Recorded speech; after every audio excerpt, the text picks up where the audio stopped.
Kurdish population in Turkey to count and to acknowledging. Counting may sound simple.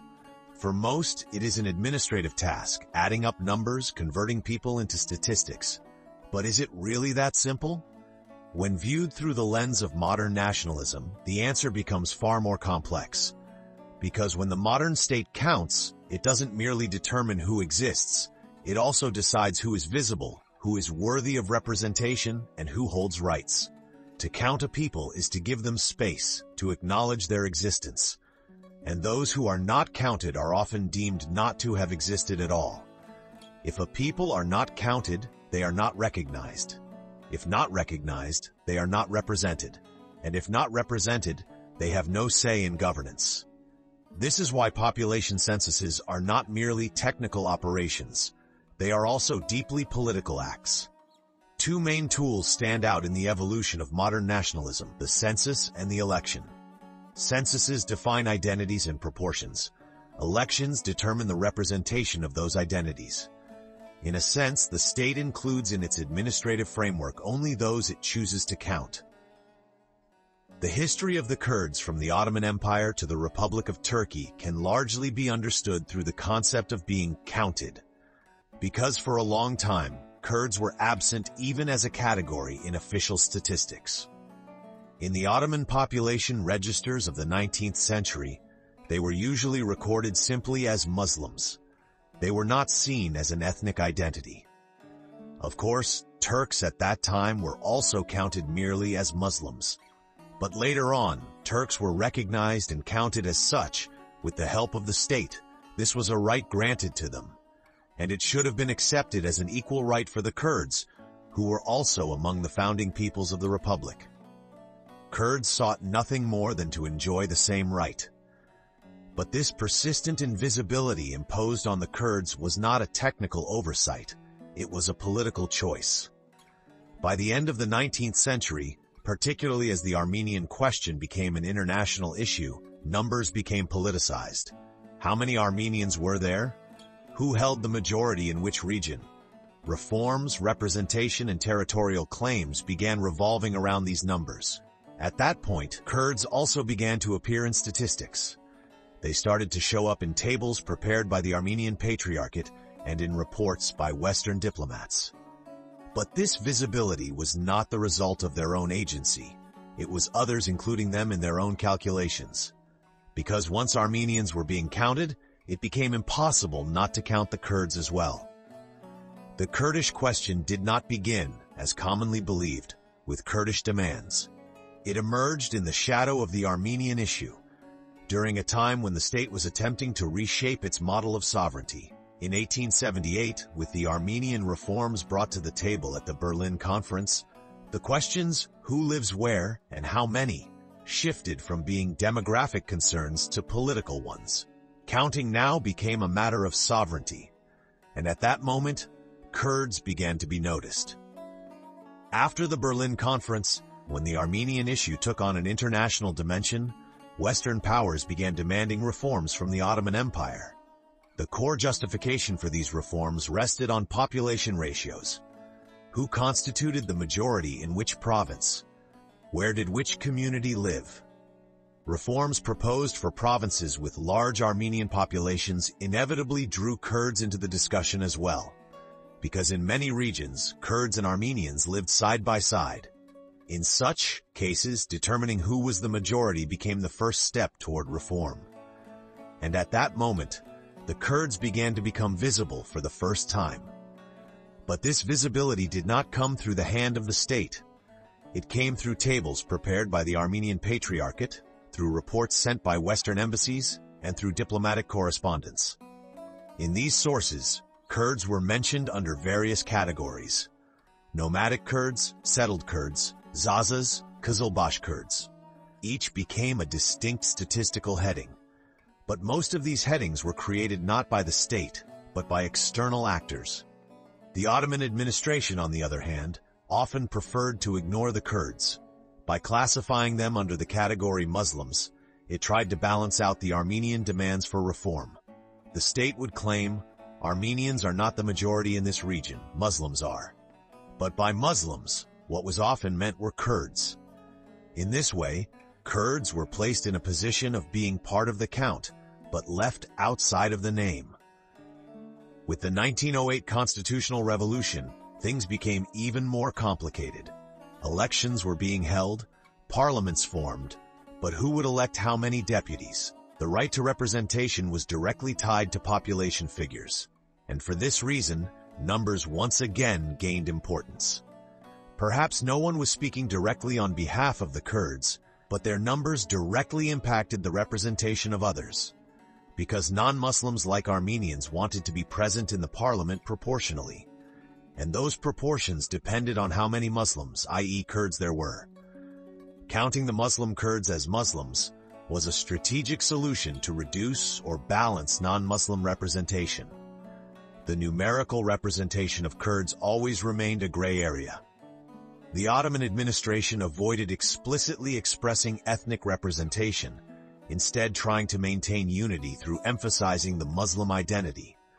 This approach might even have been understandable for Kurds, because they were Muslims. But Kurds, as was and would be claimed, were not Turks. At the time, counting was not just counting.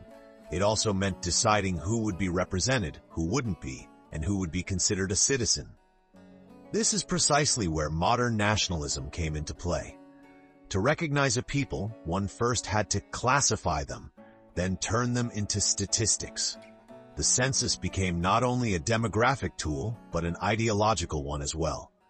After 1918, this issue became even more visible.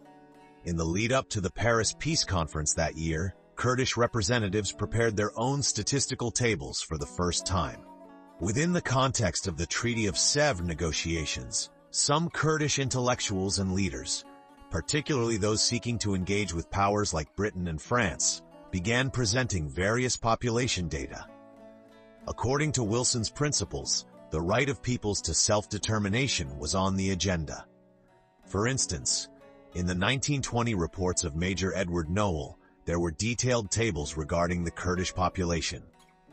Around the same time, figures like Sharif Pasha also submitted maps showing the distribution and proportions of Kurds within the Ottoman Empire. In this environment, figures such as Major Noel on the Western Front and Sharif Pasha among the Kurdish representatives stepped onto the stage with maps, tables, and reports. Of course, these tables were not scientifically rigorous censuses and contained many contradictions. No one could confidently say, "This is the exact Kurdish population." Yet it was the first time Kurds tried to count themselves and present that identity to the world. Behind these numbers was not just data, but identity. Who these people were, and when they would be counted and recognized as Kurdish, remained uncertain. During the Lausanne negotiations, another significant development took place. The Ankara delegation, while arguing that Mosul should be annexed to Turkey, claimed that Kurds and Turks together constituted the overwhelming majority in the region. This was a diplomatic maneuver, counting the Kurds while also merging them into Turkishness. Thus, the number of Kurds was not merely a matter of statistics. It had become a political weapon powerful enough to determine territorial ownership. From this period onward, population counting came to mean shaping the destiny of a people. So, who counted the Kurds? The Ottoman Empire subsumed them under the Muslim identity. The newly founded Republic of Turkey erased them within the Turkish identity. External powers, when they counted them, did so in accordance with their own interests. And when Kurds tried to count themselves, their efforts were often ignored at diplomatic tables. These invisible numbers did not merely signify a lack of statistics. They symbolized a state of political non-recognition. And this situation became one of the fundamental deadlocks of the Kurdish question that continues to this day. In Ilber Ortaylı's historical analyses, it is observed that the Ottoman Empire did not ethnically categorize the Kurds, and that this approach carried over into modern-era debates on population. According to him, this ambiguity in the archives, if not intentional, is at least structural, stemming from how the state chose to recognize or not recognize identities. In truth, what makes the Kurdish question so contested is the uncertainty surrounding the population. The Ottoman archives contain no clear and explicit data on the Kurds, because the state did not regard them as a separate ethnic group requiring classification. And even today, we still don't know exactly how many millions of Kurds there are. This is not merely a technical shortcoming. It is the result of a historical choice. The state consciously determined who would be counted and who would be rendered visible. Prominent scholars of modern nationalism, such as Fuat Dündar, Hamit Bozarslan, and Mesut Yağin, examine this process from different angles. Fuat Dündar argues that censuses are political operations disguised as scientific exercises. Hamit Bozarslan claims that nationalism constructs or attempts to construct realities through numbers. Mesut Yağin draws attention to the issue of representation. Being counted only gains meaning when one is also represented. Otherwise, a person remains nothing more than a statistic. Thus, the story of the Kurds being counted becomes intertwined with the identity politics of the modern state. To be counted is to be recognized, but it also means being controlled, categorized, and at times assimilated. At this point, the question of what it means to count shifts from being administrative to being overtly political. When the Republic was founded, the land it inherited was weary. The multi-ethnic, multilingual, and multi-layered population structure of the Ottoman Empire was passed on. But the new regime sought not to exist with diversity, but with unity. That unity was intended to be reconstructed under the name of the Turkish nation. And this is precisely when the issue of counting resurfaced. But this time, the purpose of counting had changed. It was no longer about how many Kurds existed. It was about how many people would be considered Turkish. And that number was determined not only demographically, but ideologically. In 1927, the Republic conducted its first general population census. According to this census, majority of the population was Turkish. However, a closer look reveals that the Turkishness category was defined based on language. Anyone who declared Turkish as their mother tongue was counted as Turkish. That meant Kurds who spoke Turkish, or who were forced to declare it, were automatically included in this number. Those who declared a different native language were counted as non-Turkish. In this census, questions were asked about nationality, religion, and mother tongue. But the aim behind these questions was not to understand pluralism or document cultural diversity. The state's objective was to produce a dataset that would support its claim that everyone living on Turkish soil was Turkish. For example, in response to the question, "What is your nationality?" a footnote on the census form clarified, "To which state do you belong as a citizen?" So the reference here was not to ethnic or cultural identity, but to legal citizenship. This way, all peoples were effectively forced to answer Turkish. Similarly, the question, "What is your mother tongue?" was designed and administered in a manipulative way.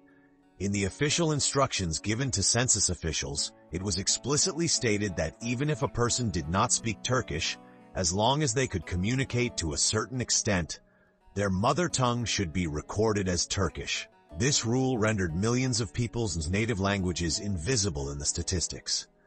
Even if Kurdish was spoken in the home, it held no official weight in the eyes of the state. This approach was not merely a technical bias. It was a deliberate act of identity engineering. From its early years, the Republic pursued a policy of counting Kurds while ignoring their language, culture, and ethnic identity. In this way, the census became a tool of identity engineering. There was no real ethnic measurement at all. The goal was to draw a line between who counted as a citizen and who was seen as the other. But that line didn't just divide society horizontally, it also erased some people from view. In this census, where the Kurdish people were not named, they were only present in indirect ways, as those who speak another language, those who don't speak Turkish, or those living in mountainous regions. They were not being counted, but they haunted the data like ghosts, and that ghost pointed directly to the regime's central problem, suppressing reality while still having to live with it. And all these contradictions transformed into a crisis of representation. Because modern citizenship is not merely about what is printed on an ID card. It is also about being recognized in the public sphere, through language, through culture, through visibility. But Kurds were made invisible, in parliament, in bureaucracy, and in public discourse. Their existence was known, but they were officially non-existent. This led to the institutionalization of the idea that Kurds do not exist within Turkey's political culture. Even though the Republic may have occasionally and individually acknowledged Kurds, it never recognized them collectively. This refusal to recognize was not only a political stance, it was also a counting strategy. Whomever you count, you acknowledge. Whomever you do not count, you exclude, even constitutionally. When electoral districts were drawn, most Kurdish majority provinces were governed directly from the center. Demands for education in the mother tongue were labeled as separatism, and time and again, the phrase, "We are all Turks," was repeated, not to promote identity equality, but to promote identity erasure. This situation has also been analyzed from various perspectives by academics. Fuat Dündar defines these censuses as ideological constructs. According to his analysis, the state used erasure as a tool while defining identity. Hamit Bozarslan sees the politicization of Kurds as a form of resistance against the state's strategy of non-recognition. In this framing, to be counted becomes a demand. Mesut Yen argues that the heart of the Kurdish issue is representation. According to him, the citizenship model of the Republic included Kurds as individuals, but excluded Kurdishness as a collective identity. The disconnect between being counted and being represented created a sense of partial citizenship among Kurds. According to the official identity policy, everyone was equal, but some were more equal than others. In official discourse, everyone counted as a Turk, but those who wanted to remain Kurdish were left out. The ones who paid the highest price for this double standard were those forced to become invisible in everyday life. To this day, we still do not know exactly how many Kurds live in Turkey. This uncertainty is not a technical issue. It is the continuation of an ideological decision, because to count still means to recognize, and recognition requires the granting of rights and the opening of representation. Yet the state kept that door closed for many years. Kurds reminded the public of their existence in every election, in every statistic, in every opinion poll, yet they were still not recognized as an identity. They became an unknown majority. Despite being known to constitute a significant portion of the population, this reality was never officially acknowledged. Now, in the 2nd century of the Republic, we are still faced with the same questions. Do we want to be counted or to be recognized? Or both, to be counted, recognized, and represented? In this context, the Kurdish issue is not just an ethnic problem. It is also a matter of democracy. Is a future possible in which everyone is counted and recognized? So how many Kurds live in Turkey today? The answers to this question remain speculative. Some say 10 million, others say 15, 20, even over 30 million, with estimates reaching 35 million. Independent studies and academic research have begun to break this silence. One of the most important of these was a large-scale public opinion survey conducted by KONDA Research Company in 2010. According to this study, approximately 18 to 20% of Turkey's population identified as Kurdish. Considering that Turkey's population at the time was around 73 million, these percentages indicate a Kurdish population of approximately 13 to 15 million. These numbers represent some of the most reliable data available. Though unofficial, they were collected using scientific methods. Academic fieldwork conducted in 2023 and 2024 supports these estimates. According to several contemporary evaluations, when factors such as migration, birth rate, and youth demographics are taken into account, the Kurdish population in Turkey may now have reached or exceeded 20 million. Many academics and researchers argue that the actual Kurdish population is significantly higher than these estimates, because these figures rely only on the responses of those who are able to openly declare their Kurdish identity. Yet due to assimilation, pressure, fear, and uncertainty, there are millions who cannot do so. Kurds who no longer speak Kurdish, those who have suppressed their identity through urbanization, those whose families are Kurdish but have turned to a Turkish identity due to the state's narrative. None of these are taken into account. Other studies suggest that there may be as many as 30 to 35 million Kurds in Turkey. What is striking, however, is that despite discussions of such a large population, the state has no data to confirm it. Or if it does, it refuses to share it. Because questions about mother tongue, ethnic origin, or identity are still not asked in population censuses or recorded in official systems. The last time such questions were asked was in 1965. Since then, silence has returned, and this silence is not a technical flaw, it is a political choice. The 1965 General Census marked a significant turning point. Exceptionally, data on mother tongue were made public in this census. According to the results, approximately 2,750,000 people reported speaking Kurdish. This figure was close to 7% of the total population. When Zazaki, another dialect of Kurdish, was added, the total reached approximately 9%. Experts believe this figure was significantly underreported. Many Kurds concealed their mother tongue due to fear, repression, or pressure. In addition to Kurds who could not speak Turkish, there was also a large population who had adopted Turkish in daily life, but still maintained a Kurdish ethnic identity. Even so, the publication of this data caused significant discomfort for the state. As a result, the 1970 census did not release this information. And starting in 1990, the mother tongue question was entirely removed from census questionnaires. In this way, Kurds once again became invisible. There were no longer any official data that defined them. No statistics existed, neither about their mother tongue, nor their ethnic origin, nor their cultural belonging. In the official records of the state, Kurds once again became part of the uncounted. The fact that no one knows how many Kurds there are has turned them into the invisible partner of society. Everyone is aware of their existence, yet no one can say anything definite. They have become a majority about whom nothing certain can be said, and this has created a direct obstacle to representation.